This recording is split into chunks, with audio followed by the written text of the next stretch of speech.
മിശിഹായിൽ എൻ്റെ പ്രിയ സഹോദരീ സഹോദരന്മാരെ, ഭാരതത്തിൻ്റെ അപ്പസ്തോലനും ക്രിസ്തുവിൻ്റെ അപ്പസ്തോലനുമായ മാർത്തോമാ ശ്ലീഹായെക്കുറിച്ചാണ് നമ്മൾ ഇന്ന് ചിന്തിക്കുക.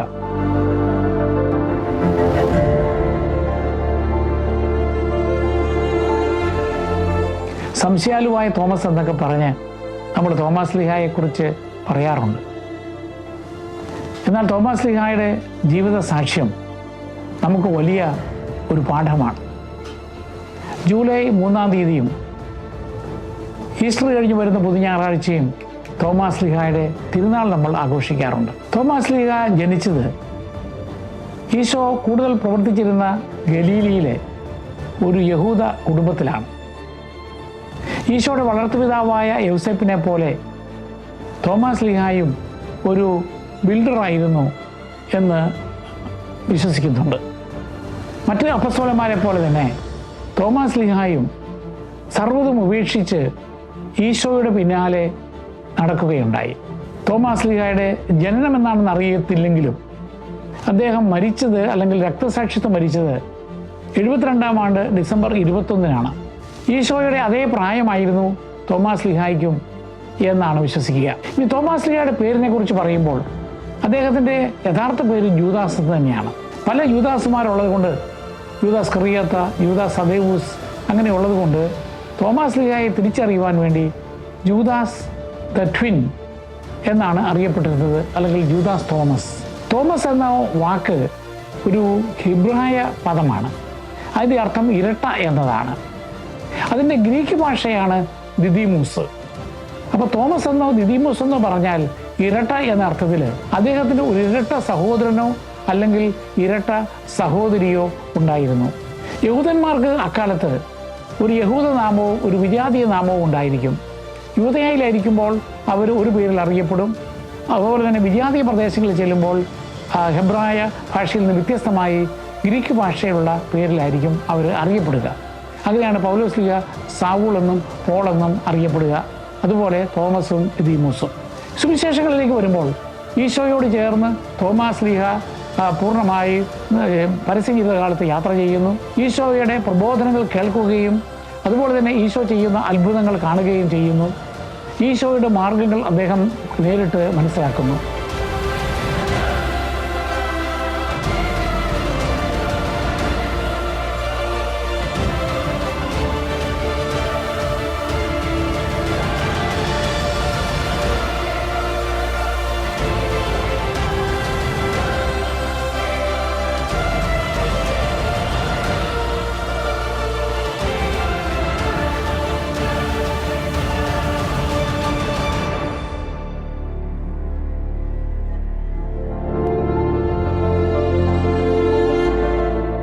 പെന്തക്കോസ്താ തിരുനാളിൽ അദ്ദേഹം പരിശുദ്ധാത്മാവിനെ സ്വീകരിക്കുന്നു. ഈശോയുടെ ഉദ്ധാനശേഷം ഗലീലിയ തടാകത്തിൻ്റെ തീരത്ത് 7 പേര് കൂടി മീൻ പിടിക്കാൻ പോയപ്പോൾ അത്ഭുതകരമായി മീൻ പിടിക്കുവാൻ ഈശോ സഹായിക്കുന്നതുമൊക്കെ തോമാ ശ്ലീഹായും ആ കൂട്ടത്തിലുണ്ട്. യോഹന്നാന്റെ സുവിശേഷത്തിൽ 3 അവസരങ്ങളിൽ തോമാ ശ്ലീഹായെക്കുറിച്ച് പ്രത്യേകമായിട്ട് പ്രതിപാദിക്കുന്നുണ്ട്. ഒന്ന്, ലാസർ രോഗിയായിരിക്കുന്നുവെന്ന് അദ്ദേഹത്തിൻ്റെ കുടുംബാംഗങ്ങളെ, സഹോദരിമാർ ഈശോയെ അറിയിക്കുമ്പോൾ ഈശോ അല്പം വൈകുന്നു. അതിനുശേഷം ഈശോ വെളിപ്പെടുത്തുന്നു അവൻ മരിച്ചു, അല്ലെങ്കിൽ അവൻ ഉറങ്ങുകയാണ്. അവിടേക്ക് ജെറുസലേമിലേക്ക് പോകുവാൻ ഈശോ തയ്യാറാകുമ്പോൾ അപ്പസ്തോലന്മാർക്കെല്ലാം ഭയമായി. കാരണം ഈശോയെ കല്ലെറിഞ്ഞു കൊല്ലുവാൻ യഹൂദന്മാർ നോക്കിയിരിക്കുന്ന സമയമാണ്. അതുകൊണ്ട് അവിടെ പോയാൽ തങ്ങളും മരിക്കും എന്നുള്ള ഭയത്തിൽ മടിച്ചു നിൽക്കുമ്പോൾ തോമാ ശ്ലീഹായാണ് മരിക്കുവാൻ നമുക്കും അവനോടുകൂടി പോകാം എന്ന് പറഞ്ഞ് ഈ അപ്പസ്തോലന്മാർക്ക് ധൈര്യം കൊടുത്തുകൊണ്ട് ഈശോയോടൊത്ത് മരിക്കുവാൻ പോലും തയ്യാറാകുന്ന തോമാ ശ്ലീഹ. യോഹന്നാന്റെ സുവിശേഷം 11-ാം അധ്യായം 16-ാമത്തെ വാക്യത്തിൽ നമുക്ക് അത് കാണുവാൻ സാധിക്കും. ഇനി മറ്റൊന്ന് തോമാ ശ്ലീഹായുടെ ആകാംക്ഷയാണ്. അതായത് അന്ത്യ അത്താഴ വേളയിൽ ഈശോ പറഞ്ഞു, ഞാൻ പോവുകയാണ്, ഞാൻ പോകുന്ന വഴി നിങ്ങൾക്കറിയാം എന്ന് യോഹന്നാന്റെ സുവിശേഷം 14-ാം അധ്യായം 4-ാം വാക്യത്തിൽ പറയുമ്പോൾ, നീ എവിടേക്ക് പോകുന്നത് ഞങ്ങൾക്ക് അറിഞ്ഞുകൂടാ, പിന്നെ വഴി ഞങ്ങൾ എങ്ങനെ അറിയും എന്ന് തോമാ ശ്ലീഹായാണ് ശിഷ്യന്മാർക്ക് വേണ്ടി ചോദിക്കുന്നത്.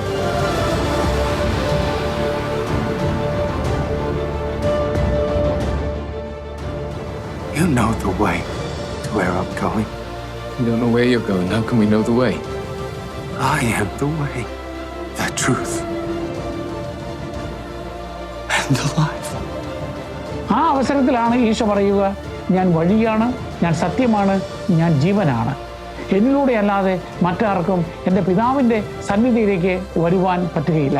യോഹന്നാന്റെ സുവിശേഷം 14-ാം അധ്യായം 6-ാമത്തെ വാക്യം. അങ്ങനെ ഈശോയുടെ മാർഗം, ഈശോയാണ് മാർഗം എന്ന് വെളിപ്പെടുത്തുവാൻ തോമാസ് ലീഹായാണ് കാരണമായത്. അതുകൊണ്ട് തന്നെ ആ മാർഗത്തിന് തോമാസ് ലീഹ പ്രാധാന്യം കൊടുത്തു. ഈശോയുടെ മാർഗം പഠിപ്പിച്ച ഭാരതത്തിലെ ആളുകളെ പറ്റി പറഞ്ഞിരുന്നത് മാർഗം കൂടിയവർ എന്നാണ്. ഈശോയുടെ മാർഗം, തോമായുടെ മാർഗത്തിൽ കൂടിയവരാണ് ഈ മാർഗം കൂടിയവർ. ആ മാർഗത്തിൽ വസിക്കുന്നവരാണ് മാർഗവാസികൾ. ആ മാർഗത്തെ ഒരു നൃത്തമായി അവതരിപ്പിക്കുന്നതാണ് മാർഗംകളി. ഇനി മൂന്നാമതായിട്ട് യോഹന്നാൻ സുവിശേഷൻ അവതരിപ്പിക്കുന്നത് സംശയാലുവായ തോമസിനെ പറ്റിയാണ്. അതായത് ഈശോയുടെ ഉദ്ധാന ശേഷം അന്നേ ദിവസം തന്നെ വൈകുന്നേരം മാളിക മുറിയിൽ ഇരുന്ന് പ്രാർത്ഥിച്ചുകൊണ്ടിരിക്കുന്ന ശിഷ്യഗണത്തിന് ഈശോ പ്രത്യക്ഷപ്പെടുമ്പോൾ തോമാസ് ലീഹ ആ കൂടെ ഇല്ല. തോമാസ് ലീഹ എന്തുകൊണ്ട് അവിടെ ഇല്ല എന്നുള്ളതിന് വിശദീകരണം പറയുന്നത് ഒരുപക്ഷെ അദ്ദേഹം ഏകനായി പോയി ദുഃഖാചരണം നടത്താൻ പോകുന്നതാകാം, അല്ലെങ്കിൽ ശിഷ്യഗണങ്ങൾ യഹൂദന്മാരെ ഭയപ്പെട്ടിരിക്കുകയാണ്. അപ്പം അതുകൊണ്ട് എന്താണ് പുറത്ത് സംഭവിക്കുന്നത് എന്നത് പഠിക്കാൻ പോയതാകാം ധൈര്യത്തോടെ. ഏതായാലും 3 കാര്യങ്ങൾ തോമാസ് ലീഹായ്ക്ക് ആ അവസരത്തിൽ നഷ്ടപ്പെടുകയാണ്. ഒന്ന്, ഉത്ഥിതനായ മിശിഹായെ കാണുക എന്ന് പറയുന്ന ഒരു വലിയ അനുഭവം അദ്ദേഹത്തിന് നഷ്ടപ്പെടുകയാണ്. രണ്ടാമത്, ഈശോ പ്രത്യക്ഷപ്പെട്ടപ്പോൾ ശിഷ്യന്മാർക്ക് അവരുടെ മേൽ ഊതിക്കൊണ്ട് പരിശുദ്ധാത്മാവിനെ നൽകുന്നുണ്ട്, അത് തനിക്ക് നഷ്ടപ്പെട്ടു. മൂന്നാമത്, അപ്പസ്തോലന്മാരോട് നിങ്ങൾ വചനം പ്രഘോഷിക്കാൻ പോവുക എന്ന് പറഞ്ഞ് അവരെ കമ്മീഷൻ ചെയ്യുന്നുണ്ട്. യോഹന്നാന്റെ സുവിശേഷം 20-ാം അധ്യായം 20 മുതൽ 23 വരെയുള്ള വാക്യങ്ങളിൽ. ഇത് മൂന്നും മറ്റ് ശിഷ്യന്മാർ പറഞ്ഞപ്പോൾ തനിക്കതെല്ലാം ഇപ്പോൾ നഷ്ടപ്പെട്ടല്ലോ എന്നുള്ള ഹൃദയവേദനയോടുകൂടിയാണ് തോമസ് പറയുക, ഞാൻ നിങ്ങൾക്ക് പറയുന്നത് വിശ്വസിക്കാം, പക്ഷെ എനിക്ക് ആ ഉദ്ധിതനായ മിശിഹായിൽ വിശ്വസിക്കണമെങ്കിൽ ഇതേ അവസരങ്ങൾ എനിക്കും ഉണ്ടാകണം. അതുകൊണ്ട് അദ്ദേഹം ഒരു നിർബന്ധം പറയുകയാണ്, എനിക്കും ഉദ്ധിതനായ ഈശോയെ കാണണമെന്ന്. തോമാസ് ലീഹ പിന്നെ ഈശോയെ ഉപേക്ഷിച്ചോ അപ്പസ്തോലന്മാരുടെ കൂട്ടായ്മ വിട്ടോ പോവുകയല്ല. പിന്നെ തോമാസ് ലീഹ ഒരു പാഠം പഠിച്ചു, ശിഷ്യന്മാരുടെ കൂടെ നിന്ന് പ്രാർത്ഥിച്ചാലേ ഉള്ളൂ ഈശോ വരുമ്പോൾ തനിക്കും ആ അനുഭവത്തിലേക്ക് വരുവാൻ പറ്റുകയുള്ളൂ. അങ്ങനെ പിറ്റേ ഞായറാഴ്ച ഈശോ സിഹിയോൻ ശാലയിൽ അവിടെ പ്രത്യക്ഷപ്പെടുന്ന അവസരത്തിൽ തോമാസ് ലീഹായുമുണ്ട്. അപ്പോൾ ഈശോ തോമാസ് ലീഹായെ പ്രത്യേകമായിട്ട് വിളിക്കുകയാണ്, തോമാ നീ ഇവിടെ വരിക, എൻ്റെ മുറിവുകൾ കാണുക, നീ അവിശ്വാസിയാകാതെ വിശ്വാസിയായിരിക്കുക എന്ന് പറയുമ്പോൾ തോമാസ് ലീഹ ഒരു വലിയ പ്രഖ്യാപനം നടത്തുകയാണ്, എൻ്റെ കർത്താവേ, എൻ്റെ ദൈവമേ എന്ന്. അതിന് ആഴമായ ഒരു അർത്ഥമുണ്ട്. എൻ്റെ കർത്താവേ അല്ലെങ്കിൽ മൈ ലോഡ് എന്ന് പറയുമ്പോൾ എന്നേക്കാൾ ശ്രേഷ്ഠനായ ആരെയും വിളിക്കുന്ന ഒരു പദമാകാം, അല്ലെങ്കിൽ ദൈവത്തെ വിളിക്കുന്ന പദമാകാം. അപ്പോൾ ഇത്രയും നാളും നീ എൻ്റെ നാഥനാണ്, എൻ്റെ ഗുരുവാണ് എന്നൊക്കെ തോമാസ് ലീഹ വിശ്വസിക്കുകയും ഏറ്റുപറയുകയും ചെയ്തിരുന്നുവെങ്കിൽ തോമാസ് ലീഹ ഇപ്പോൾ ബോധ്യത്തോടെ പറയുകയാണ്, എൻ്റെ ഗുരുവായ അങ്ങ്, എൻ്റെ നാഥനായ അങ്ങ് ഇനി എൻ്റെ ദൈവം കൂടിയാണ്. അങ്ങനെ ഒരു വലിയ ബോധ്യത്തിലേക്ക് വരുവാൻ തോമാസ് ലീഹ കാരണമാകുന്നു. മറ്റൊന്ന്, ഈ അനുഭവത്തിലൂടെയാണ് ഈശോയുടെ ഉദ്ധാനത്തെക്കുറിച്ച് ഒന്നുകൂടി ക്രൈസ്തവ ലോകത്തിന് തെളിവായിട്ട് കൊടുക്കുവാനും കാരണമായിത്തീരുന്നു. തോമാസ് ലീഹായുടെ പ്രേക്ഷിത പ്രവർത്തനത്തെക്കുറിച്ച് നമുക്കൊന്ന് ചിന്തിക്കാം. ഈശോയ്ക്ക് തൻ്റെ പരസ്യ ജീവിതകാലത്ത് 3 വർഷവും ഏതാനും മാസങ്ങളേ ഉള്ളൂ ഈശോ പരസ്യ ജീവിതം നടത്തുന്നുള്ളൂ. അതിനുശേഷം തൻ്റെ സഭയെ സ്ഥാപിച്ചുകൊണ്ട് അത് നിലനിർത്തിക്കൊണ്ട് പോകേണ്ടതിന് ഒരു സക്സഷൻ പ്ലാൻ, ഒരു പിന്തുടർച്ചാവകാശത്തിൻ്റെതായ ഒരു പദ്ധതി ഈശോ തയ്യാറാക്കി. അതിന് പ്രകാരമാണ് 72 ശിഷ്യന്മാരെയും 12 അപ്പസ്തോലന്മാരെയും തിരഞ്ഞെടുക്കുകയും പരിശീലിപ്പിക്കുകയും ചെയ്തത്. അപ്പസ്തോലന്മാരുടെ നടപടി പുസ്തകത്തിൽ തോമാസ് ലീഹായുടെ പ്രേക്ഷിത പ്രവർത്തനത്തെക്കുറിച്ച് കാര്യമായിട്ട് വിശദീകരിക്കുന്നില്ല. എന്നാൽ ചില അപ്രാമാണിക ഗ്രന്ഥങ്ങളിലും പാരമ്പര്യങ്ങളിലും തോമാസ് ലീഹായുടെ പ്രേക്ഷിത പ്രവർത്തനത്തെക്കുറിച്ച് വിവരിക്കുന്നുണ്ട്. അതിന് പ്രകാരം തോമാസ് ലീഹ ബാബിലോണിയയിലും പേർഷ്യയിലും, അതായത് ആധുനിക ഇറാഖിലും ഇറാനിലും വചനം പ്രഘോഷിച്ചിരുന്നുവെന്നും അതിന് ഒരു കാരണം യഹൂദന്മാർ പല കോളനികളായിട്ട് അവിടങ്ങളിൽ ഉണ്ടായിരുന്നുവെന്നുമാണ്.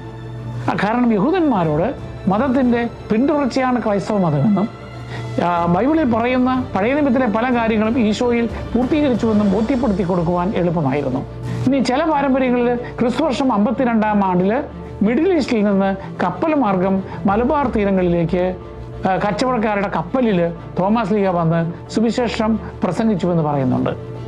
അവിടെ തോമാസ് ലീഹായെ ആളുകൾ സ്വാഗതം ചെയ്തു. പ്രത്യേകിച്ച് ചില യഹൂദ കോളനികൾ, ചെറിയ കോളനികൾ മലബാർ തീരങ്ങളിലും അക്കാലത്ത് ഉണ്ടായിരുന്നു. 7 പള്ളികളാണ് തോമാസ് ലീഹ സ്ഥാപിച്ചതായിട്ട് പറയുക. ഒന്ന് മാലിങ്കര അല്ലെങ്കിൽ കൊടുങ്ങല്ലൂർ, അവിടെയാണ് ഭാരതത്തിലെ ആദ്യത്തെ ക്രൈസ്തവ സമൂഹം ഉണ്ടായത്. രണ്ടാമത്തേത് പാലയൂരാണ്, തൃശ്ശൂരിനടുത്ത്. അവിടെ ഒരു കഥ പറയുന്നുണ്ട്. അതായത് അവിടെയുള്ള അമ്പലക്കുളത്തിൽ ഏതാനും ബ്രാഹ്മിൻസ് അല്ലെങ്കിൽ ഹിന്ദു പുരോഹിതന്മാർ പ്രാർത്ഥിക്കുകയാണ്. ആ അമ്പലക്കുളത്തിൽ നിന്ന് വെള്ളമെടുത്ത് അവർ മുകളിലേക്ക് എറിയുന്നു. അങ്ങനെ ദേവന് സമർപ്പിക്കുന്ന ആ വെള്ളം തിരികെ താഴേക്ക് വരികയാണ്. അപ്പോൾ തോമസ് ലീഹ അത് നിരീക്ഷിച്ചിട്ട് പറയുകയാണ്, നിങ്ങളുടെ ദൈവം നിങ്ങൾ സമർപ്പിക്കുന്ന ജലം സ്വീകരിക്കുന്നില്ലല്ലോ, എന്നാൽ ഞാൻ ജലം എൻ്റെ ദൈവത്തിന് അയക്കുമ്പോൾ അത് അവിടെ നിൽക്കും എന്ന് പറഞ്ഞ് തോമസ് ലീഹ അത്ഭുതം പ്രവർത്തിച്ചുകൊണ്ട് ആ കുളത്തിൽ നിന്ന് വെള്ളമെടുത്ത് മുകളിലേക്ക് തളിക്കുമ്പോൾ ആ വെള്ളം മുകളിൽ നിൽക്കുകയാണ്. അപ്പോൾ യഥാർത്ഥ ദൈവം തോമസ് ലീഹായുടേതാണെന്ന് ബോധ്യപ്പെട്ട ബ്രാഹ്മിൻസ് അവർ മാനസാന്തരപ്പെടുകയും തോമസ് ലീഹായിൽ നിന്ന് മാമോദീസ സ്വീകരിക്കുകയും ചെയ്യുന്നു. മൂന്നാമത്തെ സ്ഥലം കോക്കമംഗലം, ആലപ്പുഴ അടുത്താണ്. അവിടെയുള്ള ആളുകളെ, പ്രത്യേകിച്ച് മുക്കുവന്മാരെയും തോമസ് ലീഹ മാനസാന്തരപ്പെടുത്തുന്നു. നാലാമത്തേത് തിരുവല്ലയ്ക്കടുത്തുള്ള നിരണം. അഞ്ചാമത്തേത് നിലയ്ക്കൽ അല്ലെങ്കിൽ ചായൽ. അവിടെയാണ് ശബരിമലയുടെ ആ മലമ്പ്രദേശങ്ങളാണ്, ഉയർന്ന പ്രദേശങ്ങളാണ്. ആറാമത്തേത് കോട്ടക്കാവ്, അതായത് നോർത്ത് പറവൂരിനടുത്തുള്ള സ്ഥലമാണ്. ഏഴാമത്തേത് കൊല്ലം. ഇനി അതുകൂടാതെ ഒരു അരപ്പള്ളിയെ പറ്റി പറയുന്നുണ്ട്. ഈ അരപ്പള്ളി എന്ന് പറയുന്നത് ഒന്നെങ്കിൽ ഒരു ചെറിയ ക്രൈസ്തവ സമൂഹമാകാം, അല്ലെങ്കിൽ ഒരു ചെറിയ ദേവാലയമാകാം. അത് ഇപ്പോഴത്തെ തമിഴ്നാട്ടിലുള്ള കന്യാകുമാരി ഡിസ്ട്രിക്റ്റിലെ തിരുവിതാംകൂട് എന്ന് പറയുന്ന സ്ഥലത്താണ്. അവിടുത്തെ പ്രാദേശിക രാജാവ് കൊടുത്ത സ്ഥലത്ത് തോമസ് ലീഹ ഒരു ചെറിയ പള്ളി സ്ഥാപിച്ചുവെന്ന് വിശ്വസിക്കപ്പെടുന്നു. തോമസ് ലീഹ പല കുടുംബങ്ങളെയും മാനസാന്തരപ്പെടുത്തിയതായി പറയുന്നുണ്ട്. ഉദാഹരണമായിട്ട് പകലാമറ്റം, ശങ്കരപുരി, കല്ലി, കാളിയങ്കൽ, നെടുമ്പള്ളി, പനയ്ക്കമറ്റം, കുന്നപ്പള്ളി, വാഴപ്പള്ളി, പയ്യപ്പള്ളി, മാളിയേക്കൽ, പട്ടമുക്ക്, തയ്യിൽ, ഇങ്ങനെ പല കുടുംബങ്ങളും തോമസ് ലീഹായിൽ നിന്ന് മാമോദിസ സ്വീകരിച്ചവരാണ് എന്ന് അവകാശപ്പെടുന്നുണ്ട്. ചില പൗരസ്ത്യ പാരമ്പര്യമനുസരിച്ച് തോമസ് ലീഹ ചൈനയിൽ ക്രിസ്തുവർഷം 64 ആണ്ടിലും ജപ്പാനിൽ 70 ആണ്ടിലും സുവിശേഷം പ്രസംഗിച്ചതായിട്ട് പറയുന്നുണ്ട്. 3-ാം നൂറ്റാണ്ടിൽ എഴുതപ്പെട്ട ഒരു സുറിയാനി ഗ്രന്ഥമാണ് തോമസ് ലീഹായുടെ നടപടി പുസ്തകം. അതിൽ പ്രകാരം കർത്താവിൻ്റെ സ്വർഗാരോഹണത്തിന് ശേഷം, പെന്തക്കോസ്താ തിരുനാളിന് ശേഷം ലോകത്തിൻ്റെ വിവിധ ഭാഗങ്ങളിൽ പ്രേക്ഷിത പ്രവർത്തനത്തിൽ പോകുവാൻ വേണ്ടി അപ്പസ്തോലന്മാർ നറുക്കിട്ട് തീരുമാനിക്കുകയാണ് ആര് എവിടെ പോകണമെന്ന്. അപ്പോൾ തോമസ് ലീഹായ്ക്ക് നറുക്ക് വീണത് ഭാരതത്തിലേക്ക് പോകുവാനാണ്. എന്നാൽ അവിടെ പോകാൻ തോമസ് ലീഹ മടിക്കുകയാണ്. അപ്പോൾ ഈശോ ഒരു ദർശനത്തിലൂടെ പ്രത്യക്ഷപ്പെട്ട് അദ്ദേഹത്തിന് തൻ്റെ പിന്തുണ നൽകിക്കൊണ്ട് തോമസ് ലീഹായെ ധൈര്യപ്പെടുത്തുന്നു. ഏതാണ്ട് ഇതേ സമയം ഇൻഡോ പാർത്തിയൻ രാജാവായിരുന്ന ഗണ്ടഫോറസ് അദ്ദേഹത്തിൻ്റെ ഒരു പ്രതിനിധിയായ അബ്ബാനസിനെ ജെറൂസലമിലേക്ക് അയക്കുകയാണ്. ഈ ഗണ്ടഫോറസ് രാജാവിന് ഇന്ത്യയിലൊരു കൊട്ടാരം നിർമ്മിക്കണം. അതിന് പറ്റിയ ഒരു ആർക്കിടെക്റ്റിനെ തരപ്പിയാണ് അദ്ദേഹം പോവുക. അങ്ങനെ അബ്ബാനസ് ജെറൂസലമിൽ വരുമ്പോൾ ഈശോ അബ്ബാനസിന് പ്രത്യക്ഷപ്പെടുന്നു. അബ്ബാനസിന് ഈശോ ആരാണെന്നൊന്നും അറിയത്തില്ല. പക്ഷേ ഈശോ പറയുകയാണ്, നീ ഒരു ആർക്കിടെക്റ്റിനെ അന്വേഷിക്കുകയാണല്ലേ, എങ്കിൽ എൻ്റെ ഒരു ശിഷ്യൻ അതിന് പറ്റിയതുണ്ട് എന്ന് പറഞ്ഞ് ഇവരെ നിൽക്കുന്ന തോമസ് ലീഹായെ കാണിച്ചു കൊടുക്കുന്നു. അങ്ങനെ അബ്ബാനസ് തോമസ് ലീഹായോട് ഒന്ന് സംസാരിക്കുമ്പോൾ ഈശോയുടെ ഹിതം എന്താണെന്ന് മനസ്സിലാക്കിക്കൊണ്ട് തോമസ് ലീഹ അബ്ബാനസിൻ്റെ കൂടെ ഭാരതത്തിലേക്ക് പോകുന്നു. അന്നത്തെ ഭാരതം എന്ന് പറയുന്നത് ഇന്നത്തെ അഫ്ഗാനിസ്ഥാൻ, ബലൂചിസ്ഥാൻ, പഞ്ചാബ്, സിന്ധ് തുടങ്ങിയ ദേശങ്ങളാണ്. അവിടെ ക്രിസ്തുവർഷം 20 മുതൽ 46 വരെ വർഷങ്ങളിൽ രാജാവായിരുന്നത് ഗൊണ്ടഫോറസ് രാജാവാണ്. അങ്ങനെ തോമസ് ലീഹ അബ്ബാനസിൻ്റെ കൂടെ ഗൊണ്ടഫോറസ് രാജാവിൻ്റെ സന്നിധിയിൽ ചെല്ലുമ്പോൾ ഗൊണ്ടഫോറസ് രാജാവ് ധാരാളം ധനം നൽകിയിട്ട് പറയുകയാണ്, എനിക്ക് മനോഹരമായ കൊട്ടാരം നിർമ്മിക്കണം. തോമസ് ലീഹയാകട്ടെ ആ ധനം ഉപയോഗിച്ച് പാവപ്പെട്ട ആളുകളെ സഹായിച്ചുകൊണ്ടും സുവിശേഷം പ്രഘോഷിക്കുകയാണ്, ആളുകളെ മാനസാന്തരപ്പെടുത്തുകയാണ്. എന്നാൽ തോമസ് ലീഹ തനിക്ക് വേണ്ടി കൊട്ടാരം നിർമ്മിക്കുന്നില്ല, അവനൊരു പക്ഷേ ആ പണം ദുരുപയോഗിക്കുകയാണ് എന്ന് മനസ്സിലാക്കിയ രാജാവ് തോമസ് ലീഹായെ തൻ്റെ സന്നിധിയിലേക്ക് വിളിക്കുകയും ചോദ്യം ചെയ്യുകയും ചെയ്യുന്നു. അപ്പോൾ തോമസ് ലീഹ പറഞ്ഞു, അല്ലയോ രാജാവേ, ഞാൻ അങ്ങേക്ക് വേണ്ടി ഒരു കൊട്ടാരം നിർമ്മിക്കുന്നുണ്ട്, പക്ഷെ അത് ഈ ഭൂമിയിലല്ല, സ്വർഗത്തിലാണ്. അങ്ങ് മരിച്ചു കഴിയുമ്പോൾ അങ്ങ് ആ കൊട്ടാരത്തിൽ താമസിക്കുവാൻ സാധിക്കും. പക്ഷേ രാജാവിന് വിശ്വാസമില്ലാത്തത് കൊണ്ട് തന്നെ വഞ്ചിച്ചു എന്ന് വിചാരിച്ചുകൊണ്ട് തോമാസ് ലീഹായെ അദ്ദേഹം കാരാഗ്രഹത്തിൽ അടയ്ക്കുന്നു. തോമാസ് ലീഹ കാരാഗ്രഹത്തിലായിരിക്കുമ്പോൾ ഈ രാജാവിൻ്റെ പ്രിയപ്പെട്ട ഒരു സഹോദരൻ ഗാദ് മരിക്കുന്നു. അതിൽ ദുഃഖിതനായ രാജാവ് അത്ഭുത പ്രവർത്തകനായ തോമായെ തടവറയിൽ നിന്ന് വിളിച്ചുകൊണ്ട് വന്നിട്ട് തൻ്റെ സഹോദരൻ്റെ ഡെഡ് ബോഡിയിൽ അടുത്ത് നിന്ന് പ്രാർത്ഥിക്കാൻ പറയുന്നു. അങ്ങനെ തോമാസ് ലീഹ പ്രാർത്ഥിക്കുമ്പോൾ ഗാദ് ജീവിതത്തിലേക്ക് തിരിച്ചു വരികയാണ്. അപ്പോൾ ഗാദ് ഒരു സാക്ഷ്യം പറയുകയാണ്, ഞാനിങ്ങനെ ജീവനില്ലാതെ കിടന്ന അവസരത്തിൽ ഞാൻ മനോഹരമായ ഒരു കൊട്ടാരം കണ്ടു. അത് ഈ തോമാസ് ലീഹ അങ്ങേക്ക് വേണ്ടി സ്വർഗത്തിൽ നിർമ്മിക്കുന്ന കൊട്ടാരമാണ്. അപ്പോൾ ഗൊണ്ടഫോറസ് രാജാവിന് തോമാസ് ലീഹ പറഞ്ഞ വാക്കിൽ വിശ്വാസം വന്നു. അദ്ദേഹം ഉടനെ തോമാസ് ലീഹയുടെ മുമ്പിൽ സാഷ്ടാംഗം വീണിട്ട് ക്ഷമായാചന നടത്തി തൻ്റെ തെറ്റിന്. അതിനുശേഷം രാജാവും മറ്റനവധി ആളുകളും മാനസാന്തരപ്പെട്ടുവെന്നും ക്രൈസ്തവമതം സ്വീകരിച്ചുവെന്നുമാണ് ഐതിഹ്യം. തോമാസ് ലീഹയുടെ പേരിൽ അറിയപ്പെടുന്ന തോമാസ് ലീഹയുടെ സുവിശേഷം, തോമാസ് ലീഹയുടെ നടപടി, തോമാസ് ലീഹയുടെ ഇൻഫൻസി ഗോസ്പൽ, ഇങ്ങനെയുള്ള പല പുസ്തകങ്ങളും ഉണ്ട്. പക്ഷേ അതൊന്നും തോമാസ് ലീഹ എഴുതിയതായിട്ടോ അല്ലെങ്കിൽ കാനോനിക ഗ്രന്ഥങ്ങളായിട്ടോ സഭ അംഗീകരിക്കുന്നില്ല. അതൊക്കെ ഹെരസിയായിട്ടാണ് സഭ കാണുക. പാരമ്പര്യമനുസരിച്ച് തോമാസ് ലീഹ തൻ്റെ ശിഷ്യനായ മാർ അദ്ദായിയെ എദേസായിലേക്ക് സുവിശേഷവൽക്കരണത്തിന് അയക്കുന്നു. അതിനുശേഷം തോമാസ് ലീഹ ടക്സീല, മലബാർ തുടങ്ങിയ പ്രദേശങ്ങളിൽ നിന്ന് എദേസയിലെ സഭയിലേക്ക് ചില കത്തുകൾ അയക്കുന്നുണ്ട്. ആ കത്തുകൾ എദേസായിലെ സഭയുടെ ഞായറാഴ്ച പ്രാർത്ഥനകളിൽ അവർ വായിക്കുന്നുണ്ട്. അങ്ങനെ എദേസായിലെ സഭയും തോമാസ് ലീഹായും തമ്മിൽ ഒരു വലിയ ബന്ധമുണ്ടാകുന്നു. എദേസായിലെ ക്രൈസ്തവർ തോമാസ് ലീഹായെ തങ്ങളുടെ തന്നെ അപ്പസ്തോലനായി പരിഗണിക്കുന്നു. അതുകൊണ്ടാണ് പിന്നീട് ക്രിസ്തുവർഷം 232 ജൂലൈ 3-ാം തീയതി മൈലാപ്പൂരിൽ നിന്ന് തോമാസ് ലീഹായുടെ അസ്ഥി ഉൾപ്പെടെയുള്ള ഭൗതിക തിരിശേഷിപ്പുകൾ എദേസായിലെ സഭയിലേക്ക് കൊണ്ടുപോകാനിടയാകുന്നത്. തോമാസ് ലീഹായുടെ ഈ ലേഖനങ്ങൾ അരമായ ഭാഷയിലാണ് എഴുതപ്പെട്ടത്. അത് മറ്റു സഭകളിലേക്ക് വ്യാപിച്ചില്ല, കാനോനികമായി അംഗീകരിച്ചില്ല. കാരണം അത് തോമാസ് ലീഹ ഈ വ്യക്തിഗതമായ സഭയിലേക്ക് എഴുതുന്ന ഒരുതരം ന്യൂസ് ലെറ്ററാണ്. പൗലോസ് ലീഹയുടെ ലേഖനം പോലെയല്ല. അപ്പോൾ അതുകൊണ്ട് പക്ഷേ എദേസായിലെ സഭ അത് വളരെ വിലപ്പെട്ടതായി കണക്കാക്കുകയും അത് സൂക്ഷിച്ചു വയ്ക്കുകയും തങ്ങളുടെ ആത്മീയ പിതാവ് തങ്ങൾക്ക് അയച്ച അമൂല്യനിധിയായി അത് കണക്കാക്കുകയും ചെയ്തു. സുവിശേഷങ്ങളുടെയും അതുപോലെ തന്നെ ലേഖനങ്ങളുടെയും കയ്യെഴുത്ത് പ്രതികളോടൊപ്പം തന്നെ ഇവയും അവർ ദേവാലയത്തിൽ സൂക്ഷിച്ചു വെച്ചു. നിർഭാഗ്യവശാൽ ക്രിസ്തുവർഷം 201 റിവർ ബേസിൻ നദിയിലുണ്ടായ ഒരു ജലപ്രളയത്തിൽ ദേവാലയം നശിക്കുകയും ആ ദേവാലയത്തോടൊപ്പം ഈ കയ്യെഴുത്ത് പ്രതികൾ നഷ്ടപ്പെടുകയും ചെയ്തു. ഒരു പാരമ്പര്യമനുസരിച്ച് മാതാവിൻ്റെ സ്വർഗാരോപണത്തിന് സാക്ഷ്യം വഹിച്ച ഒരു വ്യക്തിയാണ് തോമാസ് ലീഹ. അല്ലെങ്കിൽ മാതാവ് സ്വർഗാരോപണം ചെയ്തതിന് തെളിവിന് കാരണമായി തീർന്നതും തോമാസ് ലീഹായാണ്.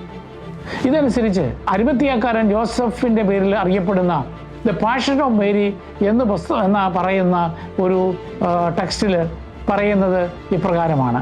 മാതാവ് മരണാസന്നയായ സമയത്ത് മാലാഖമാർ വിവിധ പ്രദേശങ്ങളിലുള്ള അപ്പസ്തോലന്മാർക്ക് പ്രത്യക്ഷപ്പെടുകയും മരിക്കുന്നതിന് മുമ്പ് മാതാവിനെ കാണുവാൻ ആവശ്യപ്പെടുകയും ചെയ്യുന്നു. അതിന് പ്രകാരം അവരെല്ലാം തോമാസ് ലീഹ ഒഴികെ ബാക്കി എല്ലാവരും മാതാവിനെ വന്ന് കാണുന്നു, മാതാവിൻ്റെ മരണത്തിന് സാക്ഷ്യം വഹിക്കുന്നു, മാതാവിൻ്റെ മൃതസംസ്കാരത്തിൽ പങ്കെടുക്കുന്നു. പക്ഷേ തോമാസ് ലീഹായ്ക്ക് മാതാവ് മരിച്ച 3-ാം ദിവസം മാത്രമേ വരുവാൻ സാധിച്ചുള്ളൂ. തോമാസ് ലീഹയുടെ നിർബന്ധപ്രകാരം അവിടെ ഉണ്ടായിരുന്ന ആളുകൾ മാതാവിൻ്റെ ശവകുടീരം തുറക്കുന്നു. അപ്പോൾ മാതാവിൻ്റെ മൃതശരീരം അതിൽ കാണുന്നില്ല. തോമാസ് ലീഹ മുകളിലേക്ക് നോക്കിയപ്പോൾ മാതാവ് സ്വർഗത്തിലേക്ക് ആരോപണം ചെയ്യുന്നതായിട്ട് കാണുന്നു. ഇത് അറിഞ്ഞ് ബാക്കി ശിഷ്യന്മാർ തിരികെ വരികയും മാതാവിൻ്റെ ആ എംറ്റി ടൂംബ് കാണുകയും അതിൽ അവർ വിശ്വസിക്കുകയും ചെയ്യുന്നു. ഇപ്രകാരം മാതാവിൻ്റെ ആ സ്വർഗാരോപണത്തിന് ഒരു സാക്ഷിയാകുവാൻ അല്ലെങ്കിൽ ആ വിശ്വാസം പ്രചരിപ്പിക്കുവാൻ തോമാസ് ലീഹായുടെ അനുഭവം കാരണമായി തീരുകയും ചെയ്യുന്നു. തോമാസ് ലീഹായുടെ രക്തസാക്ഷിത്വത്തെക്കുറിച്ചും ഒരു കഥയുണ്ട്. അതായത് തോമാസ് ലീഹ മറ്റപ്പസ്തോലന്മാരെ പോലെ തന്നെ ഈശോയുടെ ശക്തിയാൽ ഈശോയുടെ നാമത്തിൽ അനവധി അത്ഭുതങ്ങളും അടയാളങ്ങളും കാണിക്കുകയും ആളുകളെ മാനസാന്തരപ്പെടുത്തുകയും ചെയ്യുന്നുണ്ട്. അങ്ങനെ അദ്ദേഹം സിറിയയിലും പേർഷ്യയിലും ഇന്ത്യയിലുമൊക്കെ പ്രവർത്തിക്കുന്നുണ്ട്. 20 വർഷക്കാലം ഇപ്പോഴത്തെ കേരളത്തിൽ സുവിശേഷ വേല ചെയ്ത ശേഷം അദ്ദേഹം തമിഴ്നാട്ടിലെ മൈലാപ്പൂരിലേക്ക് പോകുന്നു. മൈലാപ്പൂർ എന്ന് പറഞ്ഞാൽ മയിലുകളുടെ നഗരമെന്നാണ്, സിറ്റി ഓഫ് പീകോക്സ്. അവിടെ അദ്ദേഹത്തിന് പ്രാദേശിക രാജാവും ജനങ്ങളും സ്വീകരണം കൊടുക്കുന്നു. തോമാസ് ലീഹ അവിടെ പല അത്ഭുതങ്ങൾ കാണിക്കുന്നു, പല ആളുകളെ മാനസാന്തരപ്പെടുത്തുന്നു. അക്കാലത്ത് ലിറ്റിൽ മൗണ്ട് എന്ന ഒരു ചെറിയ മലയിൽ ഒരു ഗുഹയിൽ തോമാസ് ലീഹ പ്രാർത്ഥിച്ചിരുന്നു. അതിനോട് ചേർന്നുള്ള ഒരു മലയിൽ തോമാസ് ലീഹ ഒരു ദേവാലയം പണിയുന്നുണ്ട്. അതാണ് പിന്നീട് പോർച്ചുഗീസുകാർ ദേവാലയം പണിത് സെൻറ് തോമസ് മൗണ്ട് എന്ന പേരിൽ അറിയപ്പെടുന്നത്. ആ സെൻറ് തോമസ് മൗണ്ടിൽ തോമാസ് ലീഹ കല്ലിൽ കൊത്തിയുണ്ടാക്കിയ ഒരു കുരിശുണ്ടാകുന്നു. ആ കുരിശിന് ദൈവികമായ പ്രകാശമുണ്ടാവുകയും അവിടെ രക്തം പൊടിയുകയും ചെയ്തിരുന്നുവെന്നും അങ്ങനെ ആ അത്ഭുത കുരിശ്, മർത്തോമാ കുരിശ്, പല ആളുകൾക്കും അവരുടെ വിശ്വാസത്തെ സ്ഥിരപ്പെടുത്തുവാൻ സഹായിച്ചുവെന്നും പറയുന്നുണ്ട്. മൈലാപ്പൂരിലെ ധാരാളം ആളുകൾ ക്രൈസ്തവ മതം സ്വീകരിച്ചപ്പോൾ അവിടെ എതിർപ്പുമുണ്ടാകുന്നു. അങ്ങനെ എതിർത്ത ആളുകളാണ് തോമാസ് ലീഹ പ്രാർത്ഥിച്ചുകൊണ്ടിരിക്കുന്ന അവസരത്തിൽ ഏതാനും പേര് തോമാസ് ലീഹയെ കുന്തം കൊണ്ട് കുത്തി കൊലപ്പെടുത്തുന്നത്. അങ്ങനെ 72-ാം ആണ്ടിൽ തോമാസ് ലീഹ രക്തസാക്ഷിയാകുന്നു. നമുക്കറിയാം, ഈശോ കുരിശിൽ കിടക്കുമ്പോഴും ഇതുപോലൊരു കുന്തം കൊണ്ട് കുത്തിയാണ് അദ്ദേഹത്തിൻ്റെ തിരുവിലാവ് തുറക്കപ്പെട്ടത്.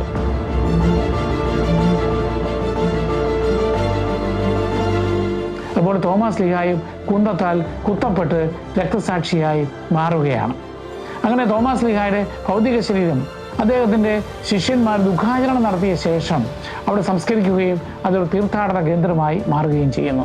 അപ്പോസ്തലന്മാരുടെ നടപടി പുസ്തകത്തിൽ തോമാസ് ലീഹ പറയുന്നത്, തോമാസ് ലീഹായുടെ പ്രസംഗവും അത്ഭുത പ്രവൃത്തികളും വഴിയായിട്ട് അവിടെ മൈലാപ്പൂരിലെ രാജാവിൻ്റെ ഭാര്യ അല്ലെങ്കിൽ രാജ്ഞിയും മകനും മാനസാന്തരപ്പെടുന്നു. അതിൽ കോപാകുലനായ രാജാവ് തോമാസ് ലീഹായെ വിളിച്ചു വരുത്തി 72-ാം ആണ്ടിൽ അദ്ദേഹത്തോട് വിഗ്രഹാരാധന നടത്തുവാൻ പറയുന്നു. അതിൽ സന്നദ്ധനാകാതെ തോമാസ് ലീഹ ആ വിഗ്രഹത്തെ സമീപിക്കുമ്പോൾ ആ വിഗ്രഹം ഉടഞ്ഞ് പല കഷണങ്ങളായി ചിതറി വീഴുകയാണ്. അതിൽ കോപാകുലനായ രാജാവ് അന്നത്തെ ഹൈന്ദവ പ്രധാന പുരോഹിതനോട് തോമാസ് ലീഹായെ വധിക്കുവാൻ ആവശ്യപ്പെടുന്നു. അങ്ങനെ 4 പടയാളികൾ ചേർന്ന് തോമാസ് ലീഹായെ ഒരു മലമുകളിൽ വെച്ച് കുന്തം കൊണ്ട് കുത്തി കൊല്ലുന്നു. തോമാസ് ലീഹായുടെ അവസാനത്തെ പ്രാർത്ഥന താൻ മാനസാന്തരപ്പെടുത്തിയ ആളുകൾക്ക് വേണ്ടിയും ലോകത്തിനു വേണ്ടിയുമായിരുന്നു. സ്വർഗം തുറക്കപ്പെടുകയും ഈശോ തോമാസ് ലീഹായുടെ ആത്മാവിനെ സ്വീകരിക്കുകയും ചെയ്തു. പിന്നീട് രാജാവ് പശ്ചാത്തപിക്കുകയും ക്രൈസ്തവർക്ക് തോമാസ് ലീഹായുടെ ഭൗതിക ശരീരം ഒരു രാജകീയമായ ശവകുടീരത്തിൽ അടക്കം ചെയ്യുവാനായിട്ട് അനുവദിക്കുകയും ചെയ്യുന്നു. തോമാസ് ലീഹായുടെ ഭൗതിക ശരീരം മൈലാപ്പൂരിൽ നിന്നും എദേസായിലേക്ക് കൊണ്ടുപോകുന്നതിനെ പറ്റി പറയുന്നത് ഇപ്രകാരമാണ്. കുഷാൻ ചക്രവർത്തിയായിരുന്ന വാസുദേവൻ 1-ാമൻ രാജാവിൻ്റെ കാലത്ത് കാബിൻ എന്ന് പറയുന്ന ഒരു വ്യവസായി കപ്പൽ മാർഗം തോമാസ് ലീഹായുടെ ഭൗതിക ശരീരം മൈലാപ്പൂരിൽ നിന്നും എദേസായിലെ സഭയിലേക്ക് ക്രിസ്തുവർഷം 232-ാം ആണ്ട് ജൂലൈ 3-ാം തീയതി കൊണ്ടുപോകുന്നു. ഈ ഭൗതിക ശരീരം, ഭൗതിക അവശിഷ്ടങ്ങൾ, ധാരാളം അത്ഭുതങ്ങൾ ഇന്ത്യയിലും എദേസായിലും പ്രവർത്തിക്കുന്നുണ്ട്. ആ കാലഘട്ടത്തിലാണ് തോമാസ് ലീഹായുടെ നടപടി പുസ്തകം എന്നുള്ള പുസ്തകം എഴുതപ്പെടുന്നത്. പിന്നീട് എദേസായിലെ സഭയിൽ നിന്നും തോമാസ് ലീഹായുടെ തിരുശേഷിപ്പുകൾ ലോകത്തിൻ്റെ പല ഭാഗങ്ങളിലേക്കും കൊണ്ടുപോകുന്നുണ്ട്. 19-ാം നൂറ്റാണ്ടിലെ റോമൻ കലണ്ടർ അനുസരിച്ച് തോമാസ് ലീഹ രക്തസാക്ഷിയായത് ഡിസംബർ 21-ാം തീയതിയാണ്. അതുകൊണ്ട് സഭ ഡിസംബർ 21-ാം തീയതി ആയിരുന്നു തോമാസ് ലീഹായുടെ രക്തസാക്ഷിത്വ തിരുനാൾ ആഘോഷിച്ചിരുന്നത്. എന്നാൽ പിന്നീട് 1939 തോമാസ് ലീഹായുടെ തിരുനാൾ ജൂലൈ 3-ലേക്ക് മാറ്റി. കാരണം വിശുദ്ധ ജെറോം എഴുതിയ മാർട്ടിയോളജി എന്ന് പറയുന്ന പുസ്തകത്തിൽ തോമാസ് ലീഹായുടെ മരണം ജൂലൈ 3-നായിരുന്നു എന്നാണ് രേഖപ്പെടുത്തുക. മറ്റൊരു കാരണം തോമാസ് ലീഹായുടെ ഭൗതിക ശരീരം കൊണ്ടുപോയ ദിവസവും ഈ ജൂലൈ 3-ാം തീയതി ആയതുകൊണ്ട്, പ്രത്യേകിച്ച് ആഗമന കാലത്തിൽ ആ 25 നോയമ്പിന് തടസ്സം വരാതിരിക്കാൻ വേണ്ടി കൂടിയാണ് ജൂലൈ 3-ലേക്ക് ഈ തിരുനാൾ മാറ്റുവാനിടയായത്. ഈ തിരുനാളിന് അതുകൊണ്ട് രക്തസാക്ഷിത്വ ദിനമല്ല, അനുസ്മരണ ദിനം എന്ന അർത്ഥത്തിൽ ദുഃഖറാന എന്ന പേരിലാണ് അറിയപ്പെടുക. പരമ്പരാഗതമായ റോമൻ കത്തോലിക്കരും അതുപോലെ തന്നെ ചില പ്രൊട്ടസ്റ്റന്റ് സഭകളും തോമാസ് ലീഹായുടെ തിരുനാൾ ആഘോഷിക്കുന്നത് ഇപ്പോഴും ഡിസംബർ 21-നാണ്. പൗരസ്ത്യ ഓർത്തഡോക്സ് സഭകളും ബൈസന്റൈൻ കത്തോലിക്ക സഭയും തോമാസ് ലീഹായുടെ തിരുനാൾ ഒക്ടോബർ 6-ാം തീയതി ആചരിക്കുന്നു. അതുപോലെ തന്നെ സഭ ഉയർപ്പ് തിരുനാൾ കഴിഞ്ഞു വരുന്ന പുതു ഞായറാഴ്ച തോമാസ് ലീഹായുടെ തിരുനാൾ ആഘോഷിക്കുന്നുണ്ട്. കാരണം ഈശോയെ എൻ്റെ കർത്താവേ, എൻ്റെ ദൈവമേ എന്ന് വിശ്വാസം ഏറ്റുപറഞ്ഞുകൊണ്ട് തോമാസ് ലീഹായ്ക്കുണ്ടായ ദർശനത്തെയാണ് ആ തിരുനാളിൽ അനുസ്മരിക്കുക. മലങ്കര ഓർത്തഡോക്സ് സഭ 3 തിരുനാളുകൾ തോമാസ് ലീഹായുടേതായിട്ട് ആഘോഷിക്കുന്നുണ്ട്. ജൂലൈ 3-ാം തീയതി എഥേസയിലെ സഭയിലേക്ക് തിരുശേഷിപ്പുകൾ കൊണ്ടുപോയതിൻ്റെ ഓർമ്മ. ഡിസംബർ 18-ാം തീയതി തോമാസ് ലീഹായെ കുന്തംകൂട്ട് കുത്തിയതിൻ്റെ ഓർമ്മ. ഡിസംബർ 21-ാം തീയതി തോമാസ് ലീഹ രക്തസാക്ഷിത്വം മരിച്ച ദിവസത്തിൻ്റെ ഓർമ്മ. തോമാസ് ലീഹായെ മധ്യസ്ഥനായിട്ട് അന്ധരായ ആളുകൾ, സംശയാലുക്കളായ വിശ്വാസികൾ, അതുപോലെ തന്നെ കെട്ടിട നിർമ്മാതാക്കൾ, അതുമായിട്ട് ബന്ധപ്പെട്ട പ്രവർത്തകർ, അതുപോലെ തന്നെ സർവേ നടത്തുന്നവർ, ദൈവശാസ്ത്രജ്ഞന്മാർ, പിന്നീട് ചില രാജ്യങ്ങൾ Italy, India, Indonesia, Pakistan, Sri Lanka തുടങ്ങിയ രാജ്യങ്ങളിലെ ഒക്കെ മധ്യസ്ഥനായിട്ട് ആചരിക്കാറുണ്ട്. പരമ്പരാഗതമായ ഐക്കണോഗ്രഫി അനുസരിച്ച് തോമാസ് ലീഹ ഈശോയുടെ തിരുവിലാവിൽ സ്പർശിക്കുവാൻ ശ്രമിക്കുന്ന ഒരു ചെറുപ്പക്കാരനായിട്ട് അവതരിപ്പിക്കാറുണ്ട്. തോമാസ് ലീഹയുടെ മറ്റു ചില ഐക്കണുകളിലും ചില പ്രതിമകളിലും തോമാസ് ലീഹ വിശുദ്ധ ഗ്രന്ഥത്തിൻ്റെ ചുരുൾ പിടിച്ചിരിക്കുന്നതോ അല്ലെങ്കിൽ പണിക്കാരുടെ കാർപ്പൻറ്റേഴ്സിൻ്റെ ടൂൾസ് പിടിക്കുന്നത്, അല്ലെങ്കിൽ ഒരു കുന്തം കൊണ്ട് പിടിച്ചിരിക്കുന്നത്, ഇതൊക്കെ അദ്ദേഹത്തിൻ്റെ പ്രഭാഷണങ്ങൾ, അദ്ദേഹത്തിൻ്റെ പ്രൊഫഷൻ, അദ്ദേഹത്തിൻ്റെ രക്തസാക്ഷിത്വം മുതലായവയെ സൂചിപ്പിക്കുന്നതിനായിട്ട് ചിത്രീകരിക്കാറുണ്ട്. തോമാസ് ലീഹായുടെ ജീവിതത്തിൽ നിന്നുള്ള സന്ദേശങ്ങൾ എന്തൊക്കെയാണ്? ഒന്ന്, നമുക്ക് സംശയം വരുമ്പോൾ സത്യാന്വേഷികളാവുക. എന്നാൽ അത് നമ്മുടെ വിശ്വാസത്തെ വർദ്ധിപ്പിക്കുവാനും ബോധ്യത്തിൽ ഉറച്ചു നിൽക്കുവാനും നമ്മളെ സഹായിക്കണം. രണ്ടാമത്, ഈശോ തോമാസ് ലീഹായോട് കാണിക്കുന്ന സമീപനമാണ്. താൻ ഇത്ര നാൾ കൂടെ കൊണ്ടു നടന്ന തോമ അവിശ്വാസിയായി മാറി, അല്ലെങ്കിൽ എന്തുകൊണ്ട് നീ കൂട്ടായ്മ വിട്ടുപോയി എന്ന് പറഞ്ഞ് ഈശോ തോമാസ് ലീഹായെ കുറ്റപ്പെടുത്തുകയല്ല. തോമാസ് ലീഹ ഉള്ളപ്പോൾ ഈശോ വീണ്ടും പ്രത്യക്ഷപ്പെട്ട് തോമാസ് ലീഹായ്ക്ക് മുൻപ് നഷ്ടപ്പെട്ടത് എല്ലാം വീണ്ടും കൊടുക്കുകയാണ്. വ്യക്തിപരമായിട്ട് അവന് തൻ്റെ തിരുവിലാവിൽ സ്പർശിക്കുവാനുള്ള, തൻ്റെ വിശ്വാസം പ്രകടിപ്പിക്കുവാനുള്ള അവസരം കൂടി കൊടുക്കുകയാണ്. മറ്റൊന്ന്, തോമാസ് ലീഹായോട് സുവിശേഷവൽക്കരണത്തിനുള്ള തീക്ഷ്ണതയാണ്. അതായത് ലോകത്തിൻ്റെ വിദൂരങ്ങളിലേക്ക് പോയി വചനം പ്രസംഗിക്കുവാനും അതിനുവേണ്ടി തന്നെ എന്ത് ത്യാഗം സഹിക്കുവാനും അദ്ദേഹം തയ്യാറാവുകയാണ്. മറ്റൊന്ന്, തോമാസ് ലീഹായുടെ ധീരതയും ആ ഉറച്ച വിശ്വാസത്തിലുള്ള സ്ഥിരതയുമാണ്. പല പ്രതിബന്ധങ്ങളിലും തോമാസ് ലീഹ കർത്താവിൻ്റെ പരസ്യജീവിത കാലത്ത് പോലും ഈശോ ജെറൂസലമിലേക്ക് പോകുമ്പോൾ ശിഷ്യന്മാർ മടിക്കുമ്പോൾ പറയുന്നുണ്ടല്ലോ, അവരോടുകൂടി മരിക്കാൻ നമുക്കും പോകാമെന്ന്. പിന്നീട് തോമാസ് ലീഹ രക്തസാക്ഷിയായി സുവിശേഷത്തിനു വേണ്ടി രക്തസാക്ഷിയായി ആകുന്നതായി നമ്മൾ കാണുന്നു. തോമാസ് ലീഹ കാരണമാണ് ഈശോയാണ് പിതാവിലേക്കുള്ള വഴിയെന്ന് ലോകത്തിന് വെളിപ്പെടുത്തുന്നു. ആ വഴി നമുക്ക് വേണ്ടി തോമാസ് ലീഹ കാണിച്ചു തരുന്നു. ആ ഈശോയാകുന്ന വഴിയിലൂടെ ചരിക്കുവാൻ തോമാസ് ലീഹ കാണിച്ച മാർഗം നമുക്കും പ്രയോജനപ്പെടുത്താം. തോമാസ് ലീഹയിൽ നിന്ന് മനസ്സിലാക്കേണ്ട മറ്റൊരു കാര്യം, കർത്താവിൻ്റെ ഉദ്ധാന ദിവസം തോമാസ് ലീഹ അപ്പസ്തോലന്മാരുടെ കൂട്ടായ്മയിൽ നിന്ന് എന്ത് കാരണത്താലായാലും വിട്ടുനിന്നപ്പോൾ അദ്ദേഹത്തിന് പലതും നഷ്ടപ്പെടുവാനിടയായി. ചില ആളുകൾ പറയും, ഞായറാഴ്ച പള്ളിയിൽ പോയില്ലേലും എനിക്ക് വീട്ടിലിരുന്ന് പ്രാർത്ഥിക്കാം. അല്ല, സാധിക്കുമെങ്കിൽ നമ്മൾ പള്ളിയിൽ പോയി നമ്മളുടെ വിശ്വാസ കൂട്ടായ്മയിൽ പ്രാർത്ഥിക്കുമ്പോഴാണ് ദൈവത്തിൻ്റെ സാന്നിധ്യം നമുക്കുണ്ടാകുന്നത്. പരിശുദ്ധ കുർബാനയെ നമ്മുടെ ജീവിതത്തിലേക്ക് സ്വീകരിക്കുവാനായിട്ട് നമുക്ക് സാധിക്കുക. അതുകൊണ്ട് ക്രൈസ്തവ കൂട്ടായ്മയുടെ പ്രാധാന്യം തോമാസ് ലീഹായുടെ അനുഭവത്തിലൂടെ നമ്മൾ വ്യക്തമാക്കുന്നുണ്ട്. മറ്റൊരു പാരമ്പര്യമനുസരിച്ച് പരിശുദ്ധ കന്യകാമറിയത്തിൻ്റെ സ്വർഗാരോപണത്തിന് സാക്ഷിയാകുവാനും അത് മറ്റുള്ളവർക്ക് അതൊരു വിശ്വാസത്തിലേക്ക് കൊണ്ടുവരുവാനും തോമാസ് ലീഹായെ നമ്മളെ സഹായിക്കുന്നുണ്ട്. അതുപോലെ തന്നെ ആ പരിശുദ്ധ അമ്മയോടൊപ്പം സ്വർഗത്തിലേക്ക് പോകുവാനുള്ള മാധ്യസ്ഥം നമുക്ക് തേടാം. അത് നമുക്ക് മാതാവിൻ്റെ സ്വർഗാരോപണത്തിൽ നമുക്ക് വിശ്വസിക്കുകയും ചെയ്യാം. മറ്റൊന്ന്, അപ്പസ്തോലന്മാരുടെ തോമാസ് ലീഹായുടെ നടപടി പുസ്തകത്തിൽ കൊണ്ടഫോറസ് രാജാവിനെ തൻ്റെ ജീവിതം പോലും അപകടപ്പെടുത്തിക്കൊണ്ട് തോമാസ് ലീഹ പഠിപ്പിക്കുന്നൊരു കാര്യമാണ്, ഭൗതികമായ സമ്പത്ത് കൊണ്ട് സ്വർഗത്തിലാണ് നമുക്ക് വസതികൾ നിർമ്മിക്കേണ്ടത്. അതുപോലെ തന്നെ ഈശോ പറഞ്ഞു, ഞാൻ നിങ്ങൾക്ക് വേണ്ടി വസതി ഒരുക്കുവാൻ പോകുന്നു. അതുകൊണ്ട് ഭൗതികമായ സമ്പത്ത് കൊണ്ട് ഭൗതികമായ കൊട്ടാരങ്ങളല്ല നമ്മൾ നിർമ്മിക്കേണ്ടത്, മറിച്ച് അത് പാവങ്ങളുമായി പങ്കുവെച്ചുകൊണ്ട് സത്പ്രവൃത്തികളിലൂടെ സ്വർഗത്തിലേക്ക് നമുക്ക് മനോഹരമായ വസതികൾ ഒരുക്കാൻ നമുക്ക് ശ്രമിക്കാം. നമുക്കൊരു പ്രാർത്ഥനയോടെ അവസാനിപ്പിക്കാം. സ്നേഹനിധിയായ ഈശോയെ, സംശയാലുവായിരുന്ന തോമാസ് ലീഹായ്ക്ക് അങ്ങ് പ്രത്യക്ഷപ്പെട്ട് വിശ്വാസത്തിൽ സ്ഥിരപ്പെടുവാനും എൻ്റെ കർത്താവെ, എൻ്റെ ദൈവമേ എന്ന് ഏറ്റുപറഞ്ഞുകൊണ്ട് ആ വിശ്വാസം ഏറ്റുപറയുവാനും അങ്ങ് അവസരം നൽകിയല്ലോ. ഞങ്ങളുടെ വിശ്വാസ യാത്രയിൽ ഞങ്ങൾക്ക് പ്രതിബന്ധങ്ങൾ ഉണ്ടാകുമ്പോൾ അങ്ങ് ഞങ്ങൾക്ക് ശക്തി പകരണമേ. ഞങ്ങളുടെ വിശ്വാസത്തെ സ്ഥിരപ്പെടുത്തുവാനും ഞങ്ങളുടെ തുറവയുള്ള ഹൃദയം ഒരു മനസ്സും ഞങ്ങൾക്ക് നൽകണമേ. അങ്ങ് തോമാസ് ലീഹായെ അനുഗ്രഹിച്ച് ശക്തിപ്പെടുത്തിയതുപോലെ ഞങ്ങളെയും വിശ്വാസത്തിൽ ശക്തിപ്പെടുത്തി അങ്ങേക്ക് സാക്ഷ്യം വഹിക്കുവാൻ, ലോകമെങ്ങും അങ്ങയുടെ വചനം പ്രഘോഷിക്കുന്നതിന് ഉപകരണങ്ങളാക്കി മാറുവാൻ ഞങ്ങളെയും അങ്ങ് സഹായിക്കണമേ. തോമാസ് ലീഹായോട് ചേർന്ന് എൻ്റെ കർത്താവെ, അങ്ങയുടെ ദൈവമാകുന്നു എന്ന് പറയുവാൻ ഞങ്ങളെ സഹായിക്കണമേ. തോമാസ് ലീഹായെ ഞങ്ങൾക്ക് വേണ്ടി അപേക്ഷിക്കണമേ. ആമേൻ.